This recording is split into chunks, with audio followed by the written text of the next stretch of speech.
Hello tout le monde, on est reparti pour la présentation du troisième deck de démarrage ST03 dédié au Shichibukai avec en leader Crocodile. Le deck de démarrage bleu, et les decks bleus en général, on va être plutôt sur du contrôle défensif avec pas mal de cartes event pour se défendre.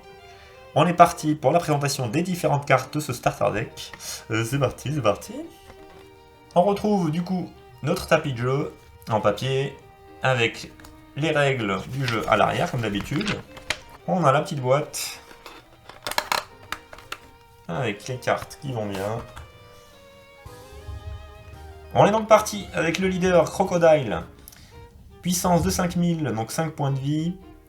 Crocodile, donc il fait partie de l'archétype des Shichibukai, des Seven Warlords of the Sea et de Baroque Works. Donc sa compétence, donc pour donne -4, on va pouvoir retourner un personnage adverse d'un coup de 5 ou moins dans la main de notre adversaire. Donc ça, pour bien embêter l'adversaire, c'est plutôt pas mal du tout. Moi j'aime bien Crocodile, même si c'est vrai qu'il n'est pas très utilisé lors de tournois. On lui privilégiera le Doflamingo pour l'OP01 de manière générale. Ouais, j'espère le retrouver plus tard dans les extensions qui sortiront après. Parce que Crocodile, c'est la classe quand même. Ensuite, on a Edward Weevil, un coup de 3, puissance de 5000, avec un compteur de plus 1000. Donc on l'a en x4 celui-ci. Donc carte Vanilla, il fait partie des Shichibukai. Donc on retrouve nos cartes Vanilla avec le rectangle jaune dégueulasse. Donc rien de particulier, 5000 c'est pas mal, mais voilà. Rien d'intéressant à dire de plus sur cette carte. Ensuite, en x2, on va retrouver notre première super rare, coup de 5 puissance de 6000. Donc Crocodile, qui fait partie des Shichibukai et de Baroque Works. C'est un bloqueur de 5 à puissance 6000, c'est pas mal du tout. Et il a également une compétence, donc pour un don x1 pendant le bloc. Donc on peut mettre un personnage d'un coup de 2 ou moins en dessous du deck adverse. Ça c'est plutôt pas mal pour enlever les petits bloqueurs. Et la carte est super stylée. Je sais pas si à la caméra on peut le voir. Petit effet foil, vraiment pas mal du tout. Ensuite, on a Gecko Moria en x2, coup de 4, puissance de 5000, avec un effet de compte de plus 1000. Il fait partie des Shichibukai et des pirates de Thriller Bark. Alors, Moria, quand on le joue, on peut récupérer une carte de niveau 4 ou moins depuis notre défausse, et qu'elle soit Shichibukai ou Thriller Bark. Pratique pour récupérer un bloqueur par exemple, ou une autre carte à effet sympa. Donc Moria, plutôt pas mal, plutôt pas mal. Ensuite, en x2, on a Dracul Mihawk, un coup de 4, puissance de 5000, avec un effet de compte de plus 2000. Il fait partie pareil des Shichibukai. Donc lui, un don x1, pendant qu'il attaque, on peut piocher 2 cartes et défausser 2 cartes de notre main. C'est plutôt pas mal quand on a une mauvaise main par exemple, mais il est très souvent utilisé en tant que counter. Son compteur de plus de 1000 le rend super efficace. Donc cette carte, si on arrive à l'avoir en x4, c'est pas mal du tout. Il faudra acheter 2 decks de démarrage bleus pour le coup. Mais Mihawk, pas mal du tout. On a ensuite en x4, Jinbei. Coup de 2, puissance de 4000, un effet de compte de plus 1000, une carte Vanilla. Donc rien à dire de particulier dessus. Vanilla, rectangle jaune dégueulasse, ça dégage. On veut pas ça. En x2, on va retrouver cette fois-ci Sentomaru. Pour un coup de 3, puissance de 4000, un effet de compte de plus 1000. Alors il a un effet plutôt sympa, donc une fois par tour, pour Don x1. Don x1 plus on met 2 dons en mode passif. On peut jouer un pacifista d'un coup de 4 ou moins depuis notre deck et mélanger ensuite notre deck. Donc ça va être notre combo principal dans ce deck de démarrage. On sort Sentomaru. On lui dédie, on va dire, 3 dons, donc un avec lequel on va l'équiper et 2 qu'on met en mode passif. Et on se récupère un petit pacifista d'un coup de 4 puissance 6000, que je vais vous présenter juste après. Et on shuffle notre deck. Donc l'adversaire aura tendance à vouloir détruire cette carte très rapidement. Alors étonnamment, je la vois pas beaucoup dans les tournois, dans les decks méta. Pourtant, dans le deck démarrage, je la trouve plutôt chouette, quoi. En plus, elle se met pas en mode passif, c'est-à-dire je peux l'activer, j'active son effet, tout en restant actif. Donc à part la détruire avec un effet, moi je la trouve plutôt pas mal cette carte. On a ensuite Trafalgar Law, notre bloqueur en x4, coup de 1, puissance 2000. Donc c'est notre bloqueur. Donc il fait partie des Shichibukai et des Heart Pirates. Donc rien à dire, donc c'est une carte qu'on va retrouver comme d'habitude en x4 un peu partout. Un bloqueur de coup de 1, ça se refuse pas. Un must-have. On retrouve ensuite Don Quijote Doflamingo, coup de 7, puissance de 7000. C'est notre deuxième super rare qu'on a en x2. Donc Doflamingo qui fait partie des Shichibukai et des pirates Don Quijote. Donc quand on la joue, on peut retourner un personnage adverse d'un coup de 7 ou moins dans la main de notre adversaire. Donc carte précieuse, donc qui permet de dégager les grosses cartes adverses, qu'elles soient bloqueurs ou avec de grosses stats, puissance de 7, coup de 7 plutôt, carte super intéressante dans les decks bleus. Et puis le skin de Doflamingo que je trouve super beau aussi.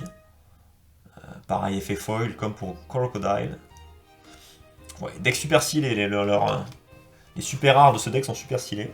En x4, on va retrouver cette fois-ci Bartholomew Kuma, coup de 2, puissance de 3000, pas d'effet de contre. Donc quand on la joue, on regarde les 3 cartes au-dessus de notre deck, et on les replace soit au-dessus, soit en dessous de notre deck dans n'importe quel ordre. Et elle a également un trigger, on peut tout simplement jouer cette carte directement. Donc cette carte va nous permettre justement de contrôler un peu notre pioche. Donc soit on replace les cartes qui nous intéressent au-dessus, soit les 3 cartes ne nous intéressent pas et on remet le tout en dessous. Donc pourquoi pas. Ensuite on a Baggy le Clown, coup de 1, puissance de 3000 avec un effet de compte de plus 1000.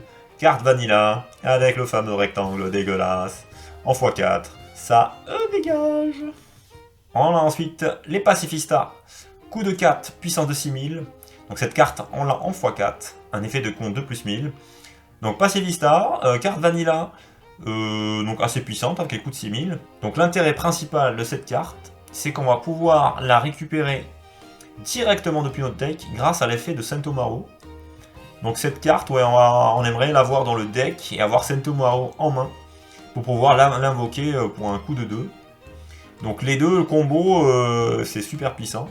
Elle se marie également avec une autre carte Kuma, mais qui est dans l'OP01, que je vous présenterai également. Donc carte super sympa, Pacifista.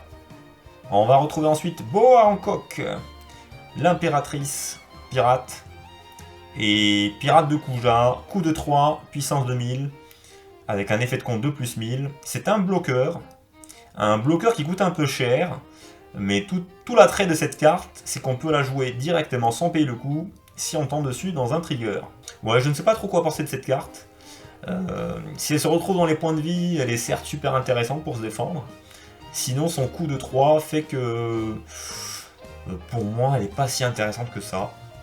On privilégiera principalement des bloqueurs à un moindre coût, ou alors des bloqueurs plus chers, mais avec un effet beaucoup plus intéressant. Donc on l'a en x4. On a ensuite Marshall D. Teach. Coup de 4, puissance de 4000. Il fait partie des Shichibukai et des pirates de Barbe Noire. Donc avec un effet de compte de plus 1000 également. Lui, quand on le joue, on peut retourner un personnage adverse d'un coup de 3 ou moins dans la main de notre adversaire. Donc cette carte est super intéressante pour dégager des bloqueurs adverses et libérer le terrain pour les grosses attaques. Donc plutôt chouette. Teach, plutôt pas mal du tout. Très utilisé aussi dans les decks méta. Sympa, j'aime bien. On retrouve ensuite la spécialité des decks bleus, les cartes Event, avec cette fois-ci Sabre, un coup de 4, son effet principal, on retourne un personnage adverse d'un coup de 7 ou moins dans la main de notre adversaire. Elle a également un effet trigger qui va tout simplement activer l'effet principal. Donc voilà, c'est principalement ce que fait ce deck de démarrage. On aime le contrôle défensif, on va embêter, déranger notre adversaire, lui enlever son board, et l'embêter le plus possible, quoi. Il coûte un peu cher, mais ouais, contre les grosses cartes, ça peut être pas mal. Deuxième carte event, Trust Pad Cannon. Donc c'est l'attaque de Bartholomew Kuma. Donc on l'a en x4, puissance de 2, elle a un effet de contre. On peut retourner un personnage adverse d'un coup de 3 ou moins dans les mains de notre adversaire. Et sans trigger, de la même façon, le trigger, on active l'effet du contre. Pour un coup de 2, on peut retourner des cartes type bloqueur dans la main de notre adversaire, ou des cartes qui peuvent nous déranger, détruire nos cartes. Je pense notamment à Okiku pour les decks verts, ou les Robin dans les decks rouges. C'est pas mal du tout. Dernière carte, en x2, Love Love Melo, la meilleure carte event pour moi dans ce deck. Donc pour un coup de 2, un effet de contre, un de notre leader au personnage gagne plus 4000 points durant ce combat. Donc pour se défendre, c'est pas mal. Mais elle a un autre effet en plus. On peut piocher une carte si on a 3 cartes ou moins dans notre main. Donc cette carte-là, ça permet non seulement de se protéger, mais de piocher en plus une carte. Donc la combinaison est vraiment top. Ça nous permet de vider un peu notre main et jouer des cartes, se protéger et piocher. Donc elle est en x2, donc si on veut jouer bleu, idéalement il faudrait se racheter un deuxième deck de démarrage pour l'avoir en x4. Donc cette carte, super intéressante. On peut la placer dans n'importe quel deck bleu. Mais elle n'est pas dépendante de Crocodile, donc ouais, carte super puissante. Voilà, ça sera tout pour la présentation du deck de démarrage Crocodile, donc les decks bleus. Donc on arrive à la fin des présentations de decks de démarrage qui sont sortis de décembre. Donc il va nous rester Kaido, que je vous ferai également cette semaine. Donc n'hésitez pas à me dire ce que vous en pensez, de liker et de vous abonner à la chaîne. Et je vous dis à très vite. Salut, ciao ciao.